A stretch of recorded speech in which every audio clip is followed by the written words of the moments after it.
9 young hikers vanished into a mountain range in the depths of winter.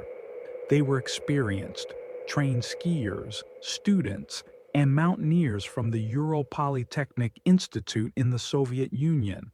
Their route was supposed to be challenging but manageable. What investigators later found in the snow has haunted generations of researchers, journalists, and conspiracy theorists alike. The mountain is called Holat Shako, a Mansi word that translates to the mountain of the dead. What happened there remains one of the most enduring mysteries in modern history.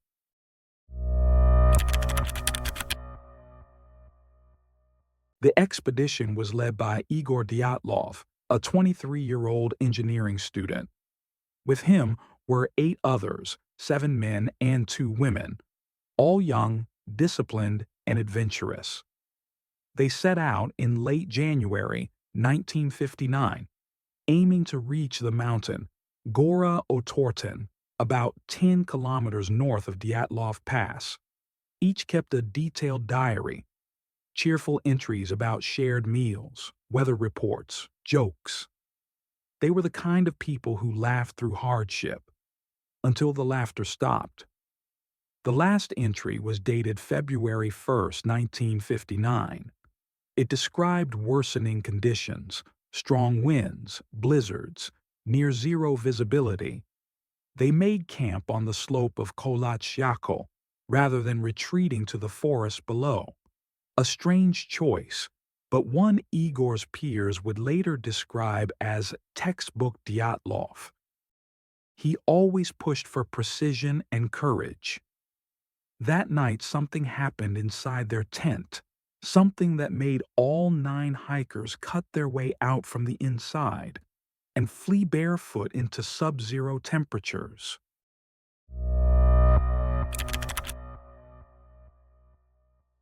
When the hikers didn't return on schedule, a search team was sent out.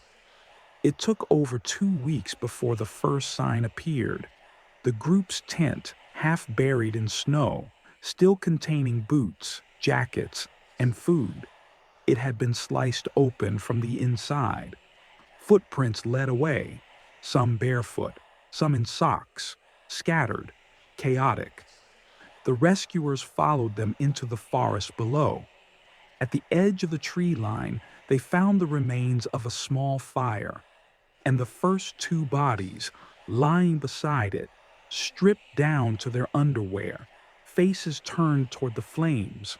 Nearby trees had broken branches, suggesting someone climbed them, maybe to look for the camp, maybe for something else. Over the next few days, 3 more bodies were found, including Igor Dyatlov himself, all positioned between the fire and the tent, as though they'd been trying to crawl back. It would take another 2 months before the remaining 4 were discovered. They lay in a ravine, covered by several meters of snow. Their injuries were unlike anything the rescuers had ever seen. One had a fractured skull. Another had severe chest damage, internal trauma usually seen in high-speed car accidents. 2 were missing their eyes, 1 her tongue, and yet there were no external wounds, no signs of struggle, no tracks besides their own.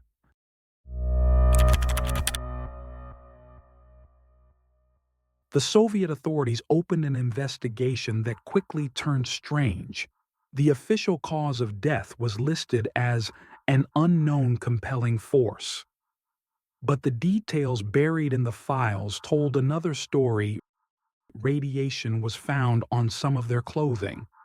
The victim's skin reportedly appeared orange-tinted. Their hair described as grayish by investigators. All of this was immediately classified. Military involvement was quietly suggested. Some rescuers recalled seeing glowing orange spheres in the sky around that time. Others whispered about secret weapons tests in the Ural Mountains, Yet no one could explain why experienced hikers in freezing darkness would run from their only shelter without clothing into certain death.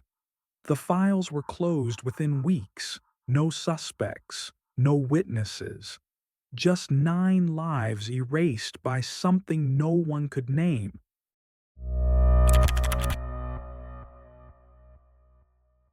Over the decades, countless theories have surfaced, some logical, others not so much. The most accepted among scientists is the avalanche theory. They believe a small slab avalanche may have collapsed part of the tent, forcing the group to escape in panic. Disoriented, freezing, and unable to find their way back, they succumbed to hypothermia. The injuries could be explained by the snow's impact. But there's a problem. There was no clear evidence of an avalanche. The slope was too shallow, and rescue teams reported no signs of large snow movement. Others proposed military testing. The Ural region was known for secret experiments, possibly involving mines or parachute flares. If the group witnessed something they weren't supposed to, panic might have followed. Then there's the infrasound theory. Certain wind patterns around the mountain could produce low-frequency vibrations, triggering intense fear and disorientation, enough to cause chaos within the tent, and an irrational flight response. The local Mansi people spoke of curses, that the mountain was sacred and forbidden. They warned that the land eats those who disturb its peace. And then there's the theory no one can prove but no one can ignore, that something else was out there that night, something that left no trace but terror.